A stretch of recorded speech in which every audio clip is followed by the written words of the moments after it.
O anime de Inuyasha mudou a origem do maior vilão da saga de uma forma tão relevante que talvez muita gente nem saiba que isso não existe no mangá. Então hoje a gente vai discutir sobre o que aconteceu com Onigumo.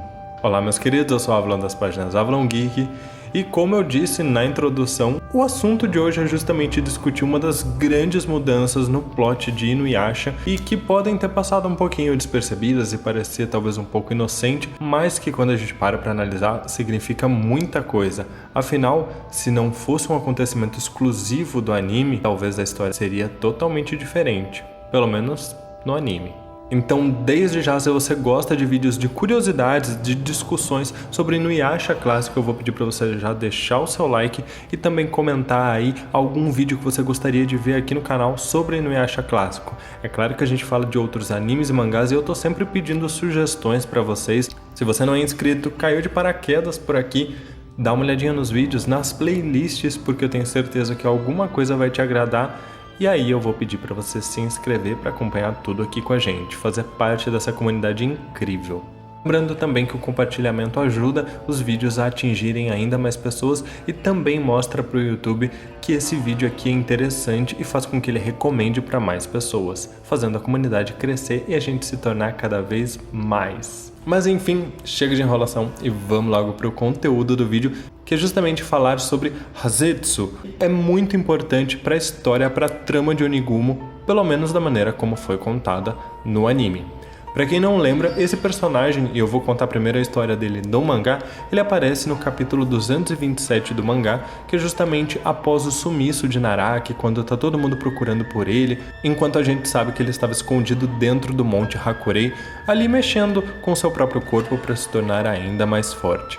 O que acontece é que nesse meio tempo, Kikyo acaba encontrando com um senhor, um humano, um bandido bastante idoso e ferido, doente na verdade, que estava ali à beira da morte. Seu nome era Hazetsu e ele procurava morrer de uma forma digna. Ele conversa um pouco de forma bem breve com Kikyo e convence ela a levar um tufo de seu cabelo até o Monte Hakurei, que era um lugar considerado sagrado, para que ele pudesse de alguma forma redimir um pouco dos seus pecados e morrer de forma digna. Isso é extremamente simplista se a gente for ver no mangá, porque ao meu ver a ideia era justamente uma razão pela qual Kikyo se dirigiria até o Monte Hakurei, onde ela acabaria ali conhecendo Suikotsu, enfim, acabaria se envolvendo ali na trama de encontrar Naraki, como aconteceu com todos os outros personagens. Porém, no anime existe algo muito maior e que pode ter passado despercebido porque é coisa de um único episódio, mas que interfere muito. E é justamente que a história de Hazetsu é totalmente alterada no anime. Lá ele é encontrado por Kikyo como um homem moribundo, doente, à beira da morte, porém que consegue de alguma forma manter-se um pouco mais vivo junto de um fragmento da joia de 4 almas. Mas o seu objetivo, na verdade, era adquirir a joia por completo, porque ele gostaria de fazer um pedido. Porém, ele percebe que o fragmento sozinho é incapaz de conceder qualquer pedido. E ele conta a história dele para Kikyo, uma história exclusiva do anime. Hazetsu era um bandido quando jovem e que inclusive conheceu outro bandido chamado Onigumo. Quando se conheceram, Onigumo contou a Hazetsu sobre um item chamado Joia de 4 Almas, que era guardado por uma sacerdotisa chamada Kikyo, que poderia conceder qualquer desejo àquele que a possuísse.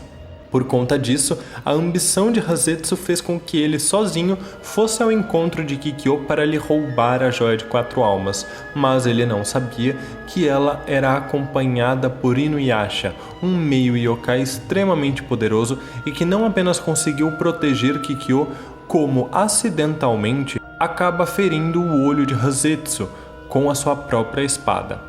Até aí vocês podem estar pensando, tá bom, então isso só faz com que ele se conecte com a Kikyo enquanto ela ainda estava viva e torne um pouquinho mais relevante a história. Porém, o importante aqui, gente, é a gente perceber que Onigumo utilizou isso justamente porque ele queria que Hazetsu fosse morto por Inuyasha.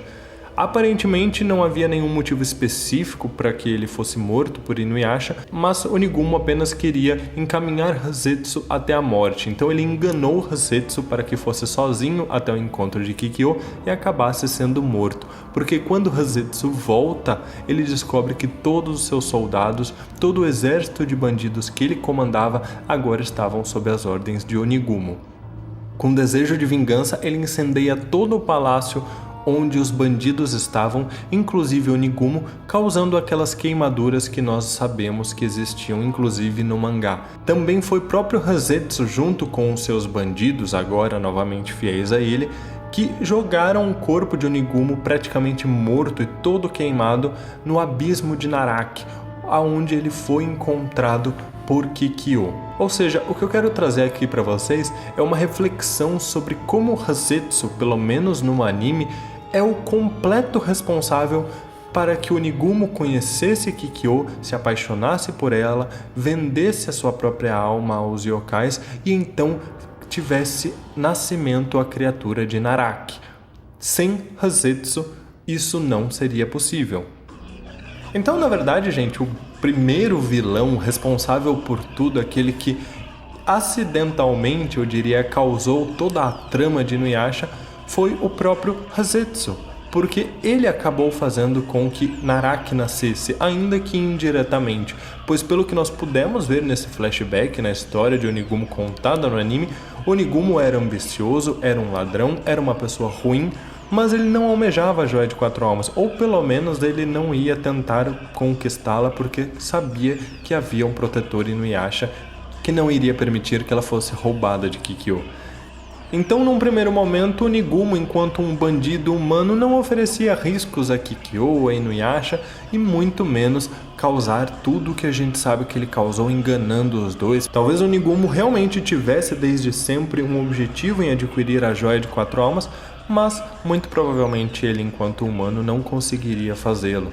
Então foi graças a todo o incidente causado por Hasetsu que Onigumo acabou vendendo sua alma aos yokais após se apaixonar por Kikyo e foi em busca de poder, em busca de conseguir destruir o amor que ela tinha por Inuyasha.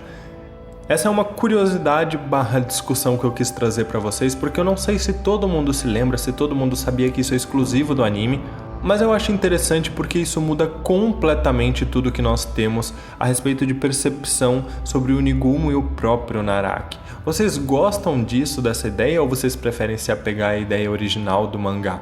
Eu quero saber a opinião de vocês, inclusive quero saber se vocês querem mais vídeos assim, debatendo exclusividades do anime, diferenças e curiosidades. Muito obrigado para todo mundo que está dando uma força pro canal, não esquece de deixar o seu like, compartilha com os amigos nos grupos de Facebook, WhatsApp, é sério gente, isso ajuda muito e eu preciso da ajuda de vocês, porque foi graças a vocês que a gente conseguiu crescer tanto e é graças a vocês que a gente vai conseguir se manter e crescer cada vez mais para poder trazer mais conteúdo, fazer mais sorteio e muito mais coisas.